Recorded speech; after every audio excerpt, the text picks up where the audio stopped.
Hi everyone, welcome back to the channel. So this video for Spooky Month, we will be talking about werewolves, my favorite mythical and supernatural slash cryptid creature that exists in fantasy and pretty much all media. I absolutely love werewolves and all adjacent werewolf types. So I definitely want to talk about them, basically how I break them down, the different types that I see them as, or at least the way I personally categorize the different types. Now there are multiple other types apart from my categories, and there is a lot of crossover between these categories. So understand that this is purely my breakdown. So it's not, the definitive breakdown. So yeah, as always, make sure you hit the like button and subscribe to the channel if you haven't done so already. And let's begin. All right, so werewolves is a very, very, long-lived trope kind of thing, and also a mythical creature that has made its way all up and down the annals of fantasy history and stuff, as well as been in all sorts of movies and TV shows and everything. It's one of the classic monsters, and it is like long-lived for very, very good reason. The werewolf is oftentimes kind of similar to Dr. Jekyll and Mr. Hyde, is oftentimes a commentary on like the duality of man, like your civilized self versus your feral kind of savage self, your animal self, and that kind of thing, like an unbridled id in a lot of ways. So there's a lot of areas within those kind of interpretations that the werewolf has been used for, but I always am most fascinated by the way in which they are physically and kind of, spiritually, I guess, in a way, used in media. So I always tend to break it down in these four separate categories. And those categories are the Wolfman, our very classic, comes from the movie Wolfman, and it's also a type that is mostly categorized by a limitation on effects budget. So most of the time in adaptations of movies and stuff, they're especially the old ones like in the 30s, going back to the original Wolfman and stuff like that. They didn't have the money to turn someone into a wolf or a lycan or anything like that, so they would just kind of do the extra fur and the claws and the teeth and stuff, so you get the kind of Wolfman interpretation. But after the establishment of that, just through VFX limitations, that entire idea has kind of permeated into a literal type of wolf and a category in and of itself. The werewolf in this case is often the victim of a curse, and they are often like still primarily human, still almost entirely human. Sometimes their feet will change and slightly transform to be taller and kind of canine like in a lot of ways, but more often than not, it is only the increase of hair, teeth and claws, and kind of a often a distortion of the face in a lot of ways to make it a little more canine or lupine. Um, but the primary difference in this type of werewolf as opposed to others, this one is often categorized by a absolute lack of control on the behalf of the person. So when they do shift, oftentimes during a full moon with no control of their own, they will shift into this type of wolf and become completely murderous and ravenous. And the Wolfman one from the 30s, instead of ripping people apart and stuff like you would think, that Wolfman just strangled people. It was the 30s, so what you gonna do? But this type has often been used in like tropish ways where the subject is still very, very much human. So it often kind of comes as a pseudo superpower in a lot of ways, much like in the movie Teen Wolf, like with Michael J. Fox. He essentially gets the same type of werewolf curse and gets really, really hairy and like has the lupine features and stuff. But he essentially uses his enhanced strength and agility and all that stuff in his senses to be really good at basketball. And there's multiple spin-offs of that movie that get turned into a TV show. There's Big Wolf on Campus, which is the exact same setup where he has the same type of Wolfman type design, but he does the same thing. He just essentially uses his abilities to be really good at basketball, or I think it was football in that one. But apart from that, that one added a little bit more elements and stuff to it because this is also during the time of Buffy the Vampire Slayer. So he often would have like villain of the week kind of things he had to deal with. So it was very much, again, leaning into this kind of superhero thing. And then the later incarnation of the same franchise, I guess we'll call it, Teen Wolf on MTV, it's the exact same thing. The main character essentially uses his werewolf abilities to be really good at lacrosse, but he also encounters multiple other supernatural creatures, and they actually expand the werewolf lore of their own, little universe in multiple, multiple ways within that show. That's probably a whole discussion, in and of itself. But the point is that they all use this Wolfman design. It's often used as essentially the superpower version of it. Granted, there is a very clear case of a superpowered character who effectively she can go through all different levels of the types of transformations, and that's Wolfsbane from X-Men. She can be like a Wolfman, kind of character with just like some of the features. She can do full like lykan, where she's anthropomorphized wolf, or she can just be a regular wolf. It's mostly because that's a mutant power, so she's like a catch-all werewolf in a lot of ways. So it's, cool, interesting example, but doesn't really line up with what I'm talking about here. So the next type I want to talk about, we already established the Wolfman type. So the kind of flip to this is the one that I've already mentioned, the lykan.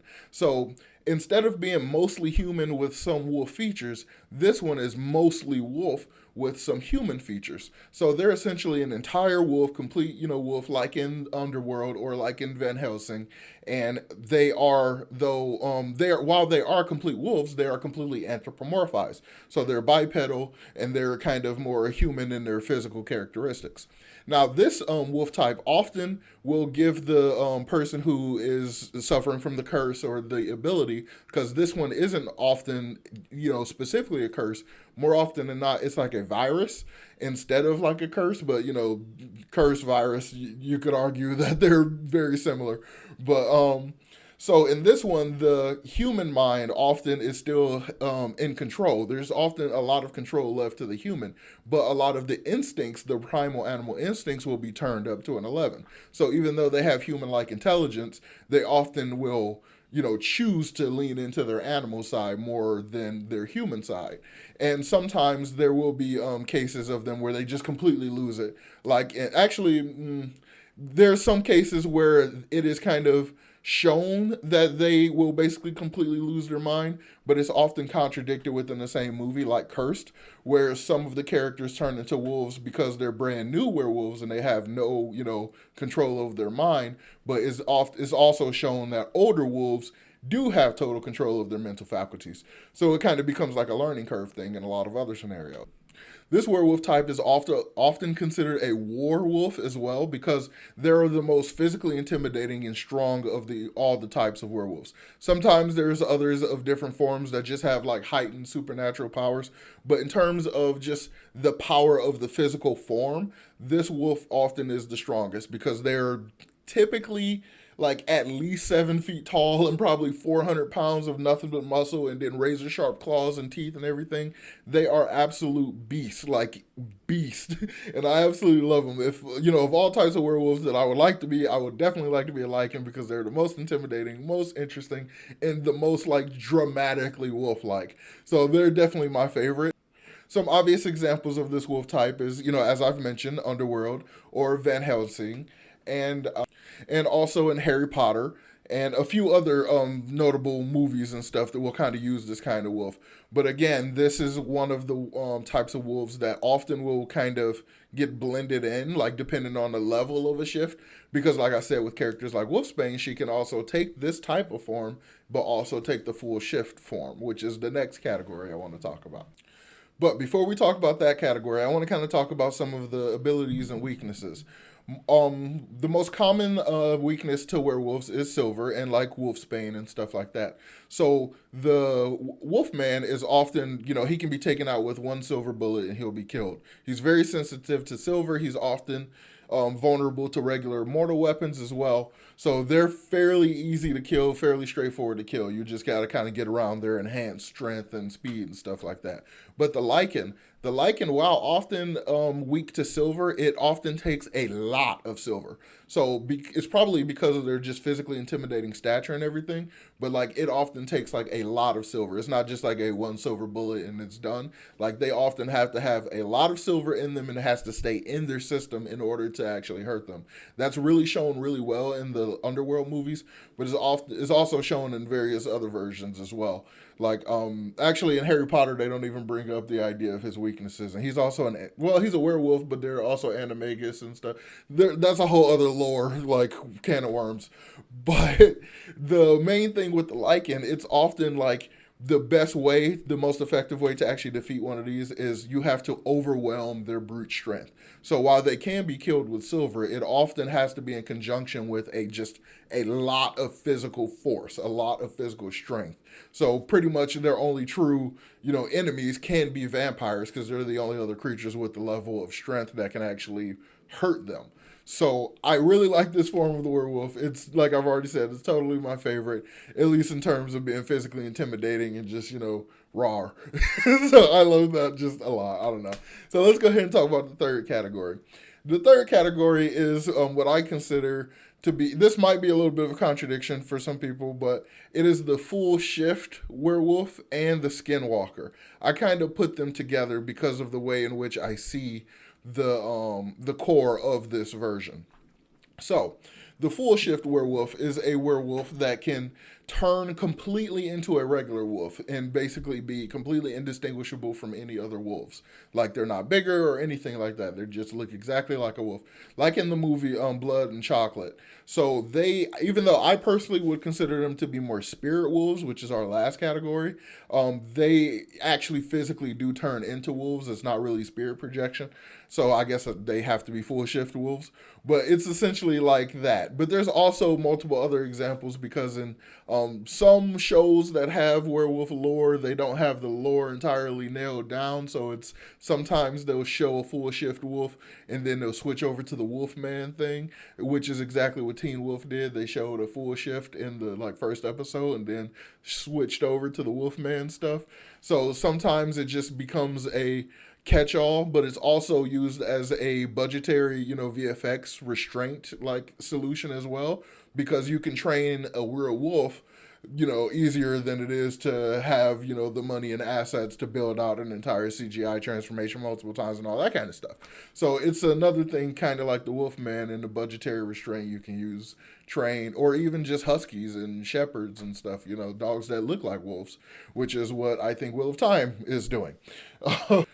So the full shift wolves are often really, really tied to nature. They're often considered to be far more at one with nature. So when the person shifts into a full wolf, they have the perfect synergy with nature around them and everything. So they really heavily lean on just the animal nature of it, just being a regular animal with regular pack mentalities and social dynamics and things like that. But oftentimes when it's a supernatural type wolf, they are still weak to silver. Often they can be killed probably with one bullet kind of thing, with one good bullet, but they are often their claws and their teeth are stronger than the average wolf and the sharper and stuff. So that's a thing. And also their agility tends to be a lot higher than the average, and their maneuverability, because there is a human mind in there and the human is still very, very present and not taken over by the animal instincts. The human is able to make use of the smaller body and the agility and stuff in the way that the other werewolf types just can't. Because there's just, like I said, there's a level of synergy between the two forms, and with this type of shifter, that's just really hard to beat. So on the other side of this, speaking specifically about the nature connection, I would throw in the Native American skinwalkers, because it is a pure hard line attachment and connection to nature. So it is essentially becoming nature without, cursed, basically. So the skinwalkers are, more often than not nowadays, skinwalkers are seen as monstrous creatures or Wendigo or, those kind of things, or the skull face thing, which was one of the Wendigo visuals. It had a skull face and it was cannibalistic and stuff. But the old skinwalkers really was referenced, similar to Scandinavian culture, where the berserkers were people that would take a bunch of stuff or whatever and put on bear furs and stuff and just hype themselves up and kind of rage out to be berserkers. So similarly with Native Americans, it was often hunters and things that would basically learn the ways of the wolves and things like that, and probably wear wolf pelts and whatnot, and they kind of become skinwalkers because they're walking around in the skin of wolves. So it's just very much known and tied to nature.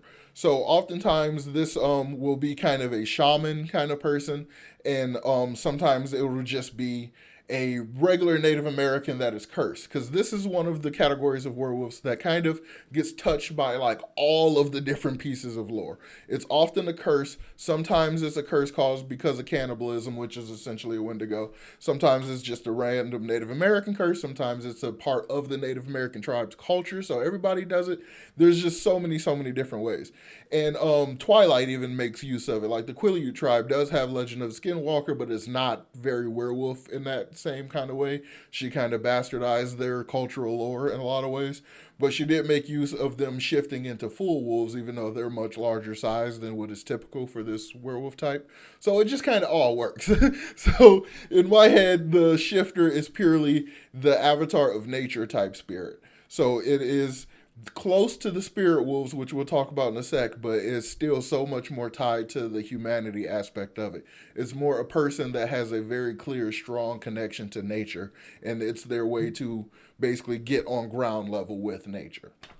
So, our last and final werewolf type that I like to consider is our spirit wolves. I've already mentioned blood and chocolate, but just purely on the visual way in which they transform, I kind of think of them more as spirit wolves because it kind of comes off as a spirit projection type thing.